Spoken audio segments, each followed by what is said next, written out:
Мына свежий болуп турат, бардыгы жап-жаңы.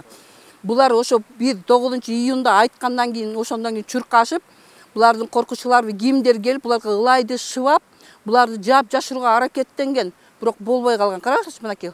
Жалал Абад облусунун аймагында айтылуу кызыл үңкүр токойунун жалпы аянты 350 гектардан ашат. Бир жума мурун ал жердеги өзгөчө коргоодогу карагайлардын кыйылганы жергиликтүү элде катуу сестентти. Бул жакка келип көрдүк, бул жерде 8 түп карагай кыркылган экен. Буларды, буну Токой чарбанын директору Чойтоев Каныбек мыйзамсыз өзүнүн менчигине пайдаланып, бул бардыгын кыркып, сүйрөп бул жактарды жүктөп, жаш карагайларды алып кеткен. Эмне үчүн, почему? Бул кызыл китепке кирген эмени булар только разрешение менен, например, айтып атат да, госагентствонун разрешениясы менен булар кыйыш керек. Ошондо дагы бүт бардыгы маалымат бар жокто болуш керек эле да. Токой чарбанын лесходун даже эл билиш керек эле. Аны даже булардын только ошону аппараттаган адамдар билген.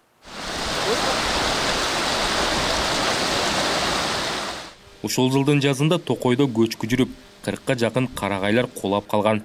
Токойчулар окуяны айлана чөйрөнү коргоо башкармалыгына убагында маалымдашкан. Бирок кызыл китепке кирген карагайларды кыюуга эч ким уруксат берген эмес. Ошон үчүн карагайларды ким кыйганын териштирүү талабы менен эл тартип коргоо органдарына кайрылды. Мен айылдык кеңештин депутатымын да. Айылга түшсөм, айылда балдар айтып калды. Ага, ошондой карагайлар зилдерде жүктөлүп кетип атат дегенен өзүбүз техника жалдап алып туруп ушул жерге кайтып келгенбиз. Ошо келип ушул жерлерди көрүп, аныктап отурабыз. Анан ушу тууралуу прокуратурага кайрылганбыз. Айылдыктардын арызын Нокен жана Базар Кургон райондор аралык мамлекеттик экотек инспекция башкармалыгы текшерүү жүргүзүп, 10 даана Тяншан карагайы мыйзамсыз кыйылгандыгын аныктады. Убагында көчкүдөн жыгылган экен. Бунун ичинен бирөө гана өзүнүн эмнеси экен, тике турган экен. Аны кошуп кетиптир. Ал 25 сантиметр, диаметр 25 сантиметр экен. Калганы баары көчкүдөн жыгылган, бирок бул көчкүдөн жыгылса дагы Токой чарба тарабынан агенттиктин уруксатысыз буну алганга мүмкүн эмес. Бул жерде биз буну аягына чейин уташнение кылабыз, андан кийин тийиштүү органдардан бизге кат келген, ошолорго жообун беребиз, арыз ээсине жообун беребиз. Кызыл үңкүр Токой чарбасынын жетекчилиги өздөрү кыйган деген дооматты четке кагып, карагайларды белгисиз адамдар уурдап кыйып кеткен жана ага жол берген кызматкерлер тартиптик жаза алганын билдирди.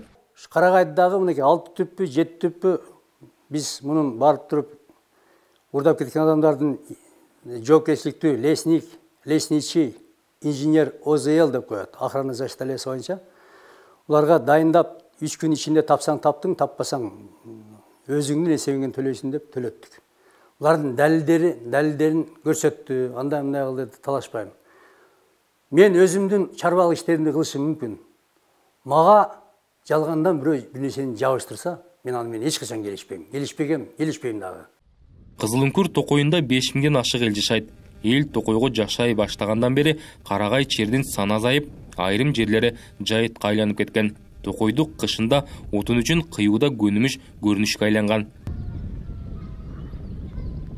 Жалал Абад облусунда 15 Токой чарбасы, өзгөчө корголуучу 4 жаратылыш аймагы, 1 жаратылыш паркы жана Токойду сактоо станциясы бар. Кызыл үңкүрдөгү Токойдун аянты 59 000 гектар. Анын 2500 гектарын жаңгак, 350 гектарын карагай ээлейт. Руслан Калматов, Азаттык, Жалал Абад облусу.